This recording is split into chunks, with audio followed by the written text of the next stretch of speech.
Hey everybody, it's Casey Mitzel, COPE certified health coach, personal trainer, and co-owner of RDFT, Results Driven Fitness. All right, so we are talking resistance training. One of the things that I've witnessed over the last 20 years being in the health club business is that people join and oftentimes quit within the first 6 weeks. And I truly believe that one of the main reasons for that is, of course, they don't have a game plan. They're not exactly sure if the form and technique that they're using is correct. And then that the stimulus isn't great enough for them to actually see the changes that they want to see. So they get frustrated without the results and they quit. So basically what happens is you join the gym, you start working out. You might get your information from a magazine or a book, and it recommends that you do a certain number of exercises in certain order with a certain amount of repetitions.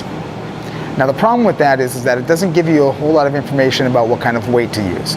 And I think it does that specifically because everybody's going to be completely different, and it would be irresponsible to just suggest a weight to use. So one of the things that happens is people grab one of these type of magazines and it says your best body, perfect pecs, huge arms, ripped abs, and real results. How this guy became this guy, right? It's pretty powerful stuff. It will also say things like best arms, abs, and butt, slim and sculpt in 15 minutes flat. And then of course, trimmed and toned in 23 minutes. So I'm thinking, if I have to do 23 minutes or 15, I might actually choose the 15. I mean, why not, right? It's less time. Anyway, what we want to get to is how they're actually describing the exercises, what it means for number of repetitions, of course, and what that looks like in terms of resistance and how much weight you should be using in order to perform for results. All right, so we've talked before about our FIT principle, frequency, intensity, time, and type.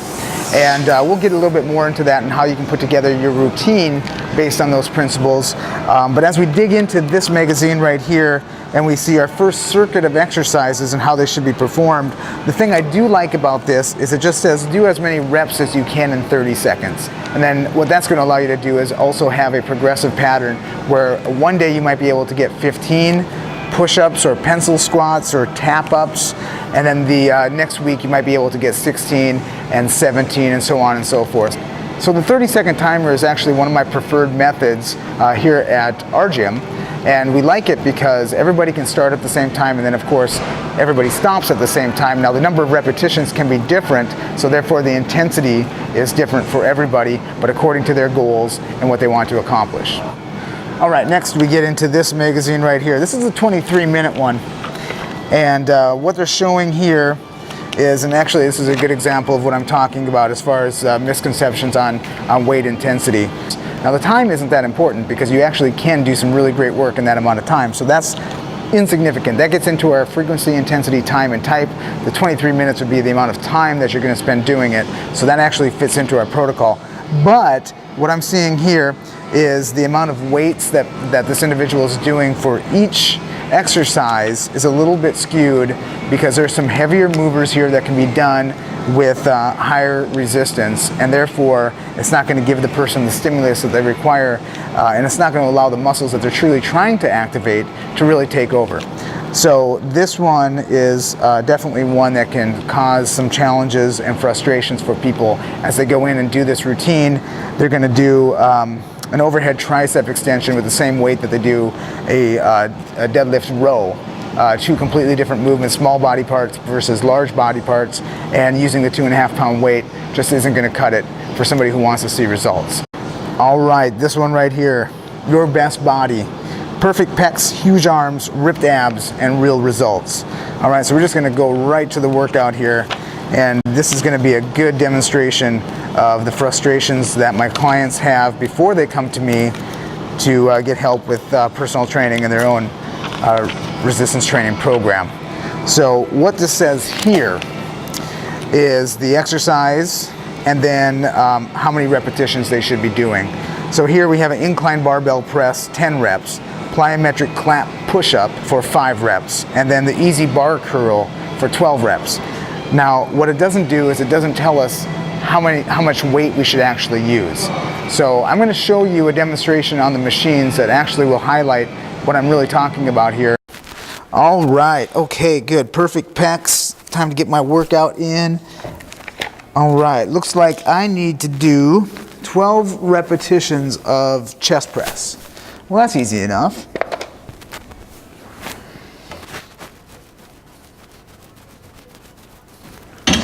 All right, good.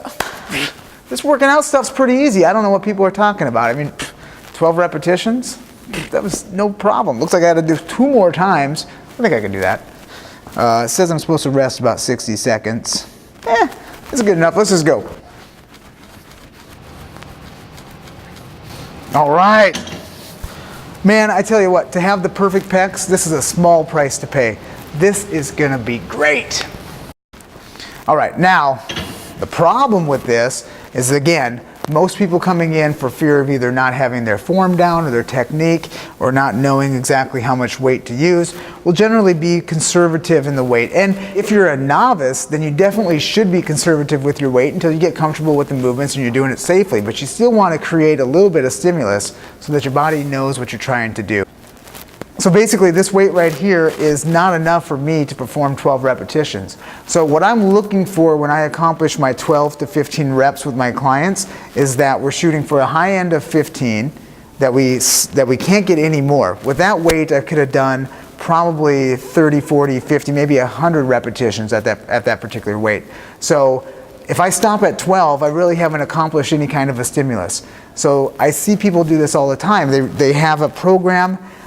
They get to a point, now even if it's a little bit harder in the beginning, what tends to happen is they do the routine until it starts to feel good, the soreness goes away, and then they stay at that same weight and they essentially have plateaued. So wherever they are, you can just expect them to stay there because they just work to a certain point and then they follow that routine. I've seen people follow weight routines that they had in a notebook for over a year with no change in the amount of weight that they're using. And you really should be seeing significant changes every week in the amount of weight that you're using, just simply because of the relationship between your nervous system and your muscular system and of course your energy systems that will all have a role in how you progress into your resistance routine. So let's take this weight to something a little bit more appropriate. Okay? And what I'm talking about with the resistance here now is now there's some significant weight here.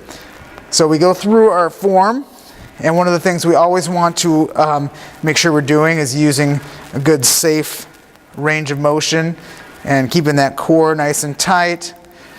And then once we start getting into our 12, and let's just fast forward here and say we're at 12, I'm getting into 13, here's maybe 14, form is still good, so now I'm gonna go for 15, and I'm gonna take it up, and I'm barely gonna get 15, bring the weight down, okay? Notice how you're not going to tweak or squirm in your seat in order to get that last 15th rep. It's not that important. We're shooting for a range of 12 to 15, for example, so no big deal if we get 14 and a half. In fact, that's the way the muscle's gonna just naturally fatigue. Okay, so now here we are. Because the weight's appropriate for 15, I don't need to make an adjustment. Just naturally resting for 30 to 45 seconds. Depending on your rest period, sometimes it might be up to 2 minutes, depending on what your goals are, but that's a whole nother topic. So now that I'm rested, I'm gonna go for my second set, and it's possible, once I get there, okay, let's fast forward. Let's say this is number 12, 13, I'm starting to fatigue. Got it without a pause or a lockout on top, brought it back down. And nope, 14 isn't gonna happen.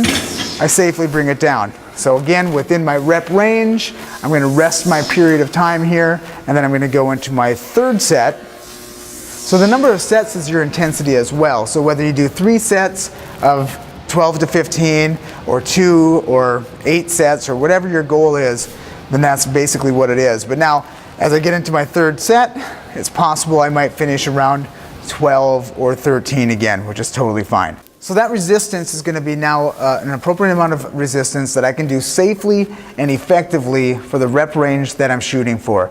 If your rep range is 6 to 8, then the same rules would apply.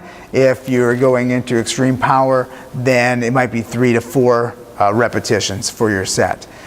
Generally, we work around 12 to 15 with my personal clients. Once again, depending on their goals, But I think you'll find that this method of determining the right amount of weight is going to increase your stimulus and start getting you some good results.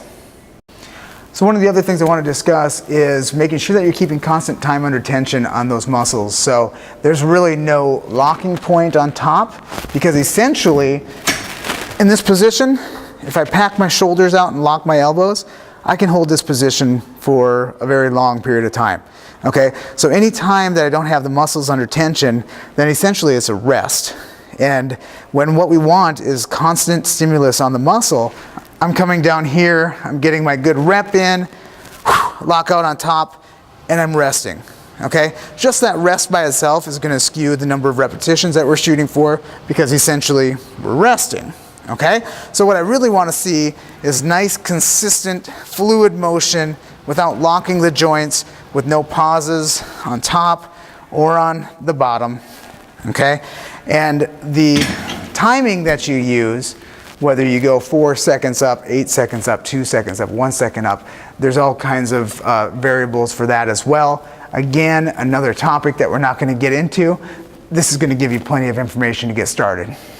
So who's going to benefit the most from this heavy resistance training? And ironically, it's the gals. I mean, what I've found is that ladies who are lifting heavier weights and doing a well-rounded routine are very pleased and happy with their overall results, their ability to maintain their weight loss, to increase their shape and their appearance. And it's really critical for people who want to see those type of body composition changes, that they incorporate resistance training that's going to have the appropriate amount of intensity. Guys, we already know if you're trying to put on some muscle size that you're going to want to go with heavier weights done safely and efficiently.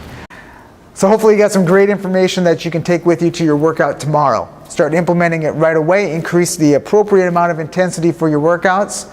See how that feels in the next couple of days, and then of course keeping track of your progressions so that you can stay ahead of any plateau and see the maximum amount of results for your efforts wherever you do your resistance training.